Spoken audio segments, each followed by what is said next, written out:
So our adventure today brings us to an unfinished basement in a very old house. But whether you have a place like this or someplace in your own house that smells a little bit moldy or mildewy, mold isn't one of those things you really want to take lightly. And so what we have is a ProLab mold test kit here. It's super easy to use, and here's how you do it.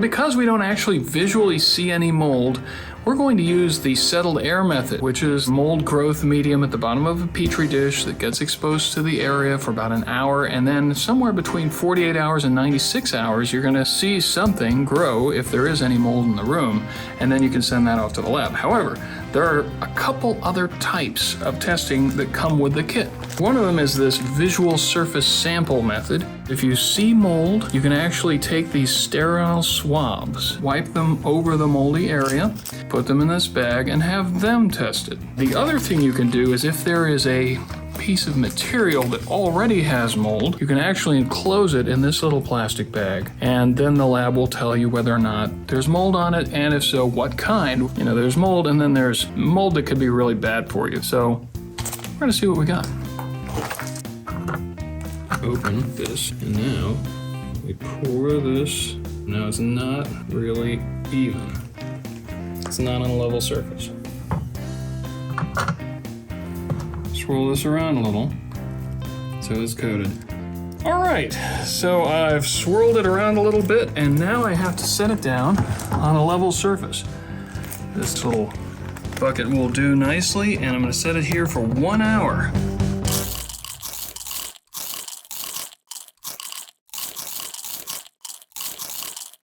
Okay, so it's been an hour. That means that this thing has solidified to an interesting gel. It's no longer flowing around. And you put this gel down on a level surface. Now I leveled this off a little earlier.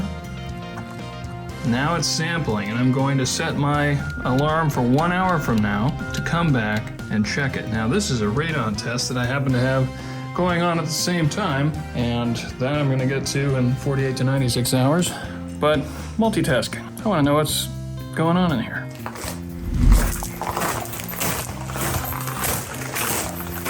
Okay, it's 1 hour later. And our sample has had time to gather whatever little goobers it's going to have. But the next step is to seal it up and let it incubate. Yep, it's on. Doesn't take much to seal it on. Let it incubate for 48 hours, and then we're gonna check, I think, up to 72 to 96 hours to see if there's anything growing. And if there is, then we move on to the lab test. Okay guys, well they say to give this mold kit at least 48 hours to test. And at 38 hours, to be honest, it was looking pretty clear. But things have changed. As you can see, we've got 68 hours of mold growth, and we definitely have to get this to the lab to figure out what the heck it is. So, the procedure is now to send this, and I'm going to seal it up with electrical tape just because it's easy to take it off later on. The trick is not to open it. You don't want any of this junk floating around here. And then I'm gonna leave a little curlicue on the end, just to make it easy for the person to deal with later. All right, so now we have to get our sample to the lab, and it's a two-step process. First, you have to register the kit, and you do that at prolabinc.com or download their app. You have to tell them when the sample was taken, where it was taken, and how it was taken, and give them your contact information. Once you do that, they'll give you a registration number that you will then put on the sample before you send it in. Then I'm going to use this to mail it, but it still needs sort of its own dog tag. So all this information needs to be filled out when you send it in, and it's going to include your payment information. All right, so all this is ready to go. Got my sample.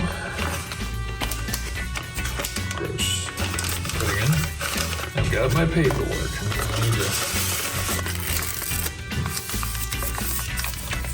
And that is all set to go once I fill out my address.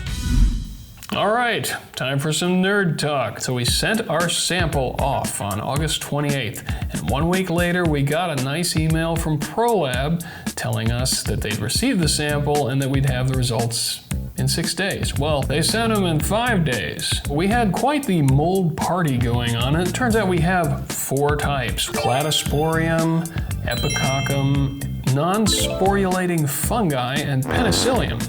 So you're probably wondering, what does that mean?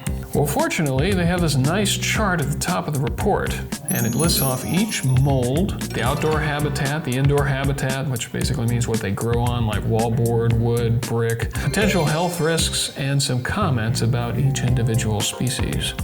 Overall, we ended up with some very common types of mold that aren't really dangerous, but for people that are allergic to mold, it could potentially trigger hay fever and asthma. The rest of the report has general information: the nature of mold, causes like humidity and water leak issues, mold mitigation, and other resources you can use to get some more moldy information.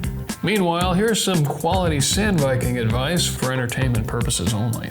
If you want to kill your mold problem, step 1, you gotta seal up any leaks or water sources.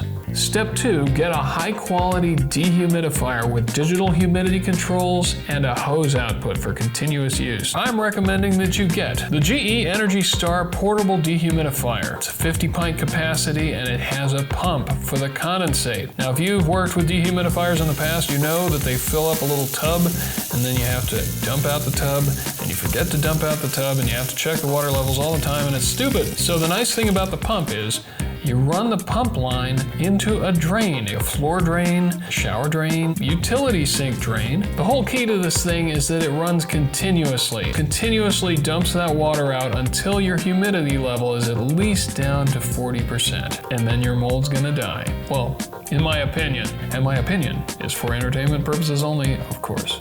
Now, obviously, you have to take care of those leaks, because if not, it is just a perpetual source of moisture that you can't get on top of. But if it works, you could start living your mold-free life. And that's it. So if you want to see more mold videos, don't make me do any more mold videos. I hate mold. You know how many basements I've seen screwed up that I had to fix the mold problem? Anyway, ProLab gets a SandViking thumbs up, and all the items mentioned in this video are in the video description below. Please hit like or subscribe if you enjoyed what we do. It does help the channel, and we'll see you next time.